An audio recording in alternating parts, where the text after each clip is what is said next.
ఈరోజు మా బుజ్జి పాపది బర్త్‌డే చూడ్డానికి మేము వెళ్ళాము. అక్కడ మా చిట్టి పాప దగ్గర చూడు వాళ్ళ అక్కయ్య చూడు కేక్ కట్ చేపిస్తుంది. హ్యాపీ బర్త్‌డే చిట్టి తల్లి అని.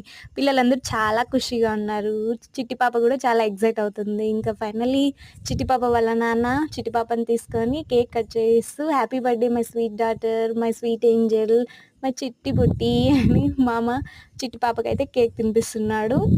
చిట్టి పాప కేక్ పెట్టగానే చాలా బాగుందని తినేస్తుంది చిట్టి పాప. మామ అయితే ఫుల్ ఎంజాయ్ ఉన్నాడు ఈరోజు చిట్టి పాప బర్త్డే అని. అక్క ఏదో చెప్తుంది బావకి. పిల్లలందరూ మాకు ఎప్పుడెప్పుడు కేక్ ఇస్తారా, ఎప్పుడెప్పుడు తినేసి వెళ్దామా అనుకుంటున్నారు పిల్లలేమో. సో ఇంకా అత్త మామ పెద్దమ్మ అందరూ చాలా మంది వచ్చారండి. అక్కడ అక్క బావ ఉన్నారు, చిన్నక్క బావ. ఇక్కడ రెడ్డి అన్న అయితే మామూలుగా వీడియో తీయట్లే, యూట్యూబర్గే. అన్న వాళ్ళందరూ వచ్చారు, చాలా హ్యాపీగా నేను. సో అక్కడ నేను కూర్చున్నాను, ఇక్కడ అన్న వాళ్ళందరూ వచ్చారు. Please friends subscribe my channel and like share